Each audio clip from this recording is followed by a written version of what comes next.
Greetings and salutations. Second Star right here again with another Raid Shadow Legends video. I thought this time we'd stroll into the Ice Golem's throne room and see if we can't say hi, see what he's doing, see if he wants any, see if he's got any loot he can give us. Alright, this is the first dungeon, I believe, that your mission list sends you on. So it's one of the first dungeons you'll see in game usually, if you follow the rules, the list. It's not a difficult dungeon at first. First 6 stages, in fact, are super easy. After that, the boss uses his passive more often, and it gets a little bit more complicated, but not much. So here, what we have here is we have 2 minions. When these 2 minions are up and not dead, your defense is reduced by 100%. Right now, since one's dead and one's up, is reduced by 50%. That minion, the right minion, will also do an AoE defense down. He just did it right there. The left minion, who's currently dead, he used to do nothing. He used to just be a damage dealer, and that was it. But now he was buffed a while ago, and now he does a heal reduction for 3 turns, 1 hero at a time upon hit. Which is kind of a pain in the butt, but what are you going to do? Now, you want to focus the minions down. I know there's some discussion. Some people say, oh, I'll just tank right through it. But what happens is the boss has 3 attacks. He has an A1. It's just a typical AoE. His A2 is another AoE that adds a accuracy debuff. And then he just did his passive, which isn't triggered by his turn meter, but is triggered by his health meter. At certain points, 5 times after stage 7. But not exactly 20%. There's some variations in there. He will do Frigid Vengeance, which will freeze your team, but it can be resisted, and do a significant amount of damage. And if he has minions that are up, the damage is increased 50% per minion. So it is within your best interests to make sure that the minions are dead before he hits those pain thresholds. And he hits his passive Frigid Vengeance. That said, there are some difficulties. Like, for instance, I'm running a counterattack team. His Frigid Vengeance could trigger a counterattack. That counterattack can trigger the entire team to attack the boss, which could then hit another pain point and trigger another Frigid Vengeance with both minions up. So it's another 100% damage, and it can kill everybody. So you really got to be careful. And AoEs can do the same thing. So this isn't a level where you want to casually counterattack and casually throw about AoEs. It worked out for me on this level because, you know, I kind of I was doing kind of easy mode just so that I can get through it without complications as I was recording. All right, let's do that again, shall we? This time I'm going to go in with a really odd team composition, and I will explain why momentarily.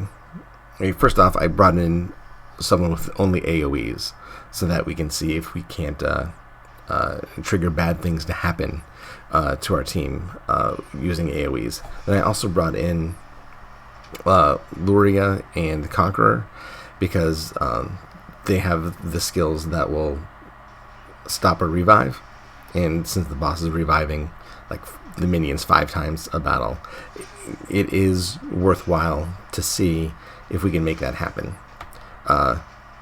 Spoiler alert, I've never actually seen it happen.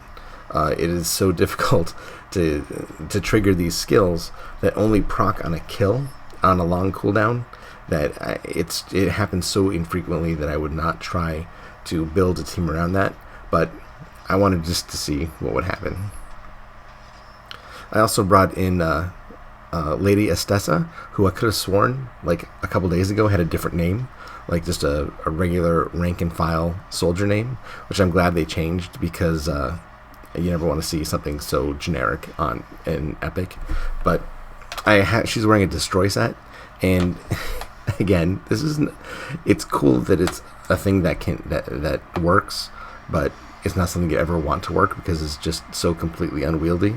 But a destroy set, that lowers, the max hit points on every hit, goes through the revive on the minions. So when the minions come back, whatever damage has been dealt to them via a destroy set will stay. I guess you can kind of see the little red lines through the minions. But again, it's a mechanic that works should you expend effort to try to make it happen on a large scale. Probably not, but I wanted to show you that it was a thing that happens. The boss is immune to most things that the boss is immune to. You can't manipulate his turn meter, but there's almost no point in doing so because his A1 and A2 don't do a whole lot of damage. The only thing you really need to worry about is his Frigid Vengeance, and that is dependent on the hits he takes, not his turn meter. So I would not concern yourself too much with running a lot of turn meter manipulating characters in your team, because it doesn't really matter, to be honest. Let's see here. Another thing of note that I've seen is if you're running Senesha in here, the heal reduction, her balance will actually work through the heal reduction. I don't think it recognizes it as a heal. So just another note if you're having problems making it through. You can throw in Senesha if you have her, and her hit point balance seems to work through this heal reduction.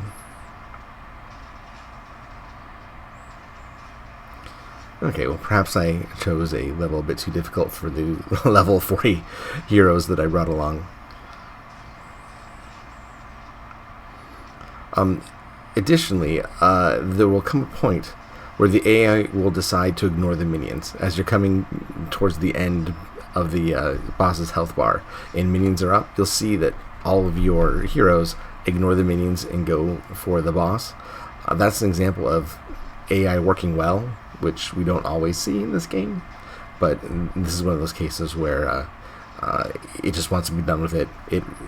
It knows enough to know that your team is strong enough to tank a bit, and will just attack the boss and leave the minions alone. This is going to take a while. You know what? I am going to do y'all a favor and pause. And there we go. Spoiler alert. My tanky as heck Zelota carried these lobies through the dungeon. We got some loot. All is well in the world. Moral of the story is there's no need to overcomplicate this. I have AoE A1s. I have Luria and Conqueror that have block revive skills. I had Lady Atessa with a destroy set. None of it really mattered. I never got a proc on the kill skill to keep a minion down. I've played this dungeon, I don't know how many times. I think I've seen it happen once, maybe. It was a cause for much celebration, but I've never seen it again.